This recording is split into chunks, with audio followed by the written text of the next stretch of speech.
Welcome to this explainer. Okay, picture this. He was literally the most powerful scholar in the capital of the Islamic world, with the Sultan's ear and a classroom of hundreds, until the day he was struck dumb by a crisis of the soul that completely changed the course of history. Today, we're diving into a profoundly transformative story. It's a tale of brilliant intellect, crushing burnout, and the ultimate search for truth. We're heading to the vibrant, golden city of 11th century Baghdad, the intellectual capital of the world. At the center of the entire empire is a man who holds the most prestigious academic post imaginable. But, our story actually doesn't begin with his triumphs. It starts on the day his whole world collapsed. The year is 1095. The single most powerful scholar in the Islamic world is standing before hundreds of eager students in a sun-drenched lecture hall. And then, suddenly, he clutches his throat. He is completely struck dumb, literally unable to speak. He can't swallow his food, and he definitely can't teach. This wasn't just some random sore throat or physical ailment. He was entirely paralyzed by a sudden, absolute crisis of the soul. To truly wrap our heads around the weight of this breakdown, we have to grasp just how massive his status was. This man is Abu Hamid Al-Ghazali. At the time of this crisis, he was the head of the prestigious Nizamiyya of Baghdad. Think of it like being the president of Harvard, Oxford, and Yale all rolled into one. He was such a preeminent authority on Islamic law and theology that they awarded him the title Hujjat al-Islam, which translates to the proof of Islam. He was essentially the intellectual voice of an entire empire. And his meteoric rise to power? Just staggering.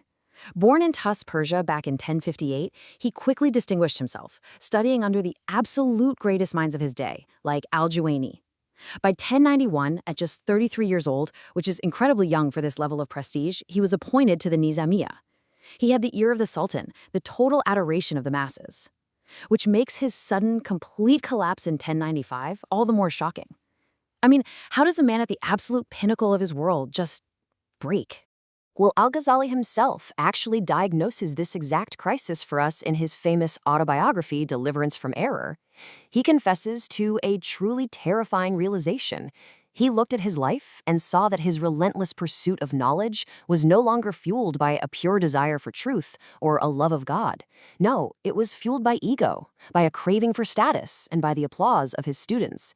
He realized his outward celebrity was completely masking an inward hypocrisy. The physical toll of this realization was absolutely severe.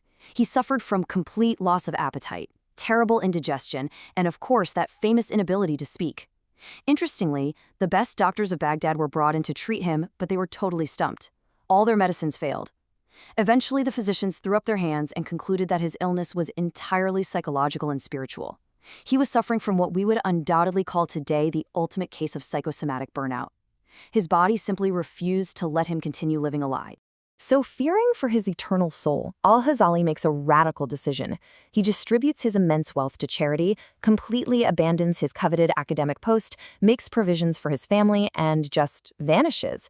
The intellectual voice of an empire traded in his luxurious silk robes for the coarse, scratchy garments of a wandering ascetic.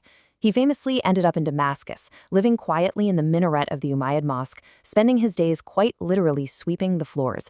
Talk about a 180. This initiated a massive, massive shift in his life. For the next 10 years, he lived in what's known as uzla, or seclusion. He wandered through the deserts, from Damascus to Jerusalem, down to Hebron, and over to Mecca. He stepped entirely away from the corrupting influence of politics and state-sponsored institutions. Instead, he sought a profound internal transformation. He was looking for what he called the light of prophecy, a deep truth experienced directly in the heart, not just debated endlessly in a lecture hall. But you have to understand, this wandering wasn't just a peaceful spiritual retreat. It was an intense philosophical crucible. Stripped of his titles and his comfortable assumptions, Al-Ghazali wrestled with some seriously deep skepticism. He began to systematically question the very foundations of human knowledge. He basically asked, how can we actually know anything with absolute undeniable certainty? If our senses can deceive us and our logic can be flawed, then what is actually true? He ended up developing an incredibly demanding standard for truth. He reasoned that true certainty means that even if a magician performed a miracle right in front of your eyes, like, say, turning a stick into a sneak, to try and disprove a basic fact you know to be true, your mind wouldn't be shaken at all. You'd just wonder how the magic trick was done. He realized that almost all human knowledge completely failed this rigorous test. And this incredibly high standard led to one of the most explosive intellectual confrontations of the Middle Ages. Al-Ghazali turned his critical eye toward the intellectual giants of his era, specifically the Islamic philosophers like Avicenna and Al-Farabi, who relied super heavily on ancient Greek thinkers like Aristotle. In his landmark book, The Incoherence of the Philosophers, Al-Ghazali meticulously deconstructed their arguments piece by piece. Now, let's be really clear about what this was. He wasn't anti-science or anti-logic. Not at all. In fact, he was a total master of Aristotelian logic and was the one who championed bringing it into the madrasa curriculum. Instead, what he did was use the philosophers' own logical tools against them. He argued that while their mathematics and natural sciences were totally sound, their metaphysical theories, their big claims about the unseen nature of God and the universe, were completely unproven and sometimes directly contradicted orthodox faith. Out of the 20 philosophical positions he attacked in the book, he condemned 17 of them as heretical innovations. But he singled out 3 specific doctrines as being completely outside the bounds of Islam. These were the claim that the universe is pre-eternal and wasn't created by God in time, the idea that God only knows broad, universal concepts but doesn't actually know us as individual particular humans, and finally, the denial of a physical, bodily resurrection in the afterlife. This brilliantly illustrates his whole method.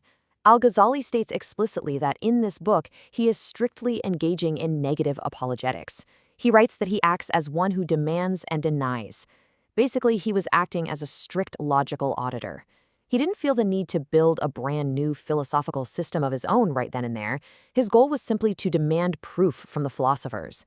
And upon finding that their proof lacked true certainty, he denied their false claims to protect the faith of the ordinary, everyday believer. But don't worry, Al-Ghazali didn't just tear things down. He built something truly magnificent from the ashes.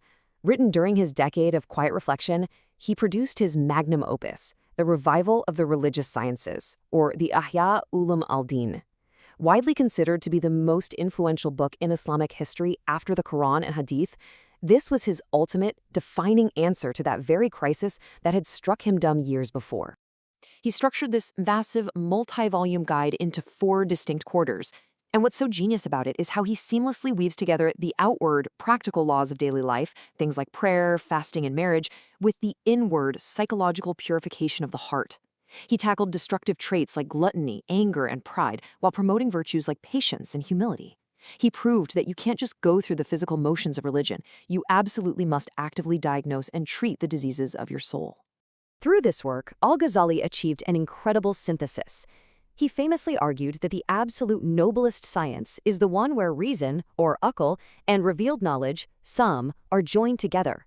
They aren't enemies, they're partners. They act as much-needed correctives for one another.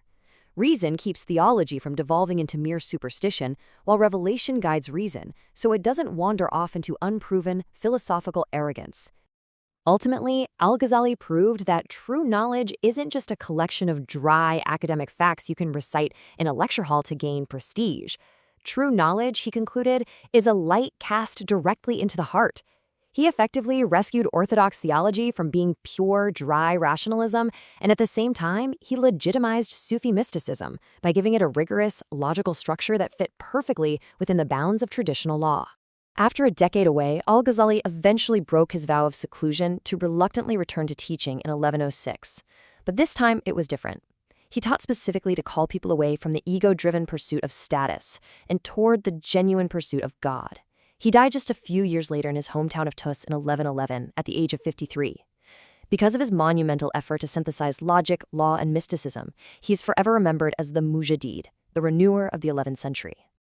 As we wrap up this explainer, Al-Ghazali's incredible journey from academic superstar to silent burnout and finally to enlightened renewer challenges us directly. It leaves us with a timeless, really provocative question.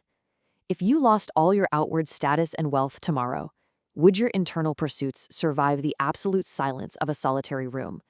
Or are you too just chasing the applause of the crowd?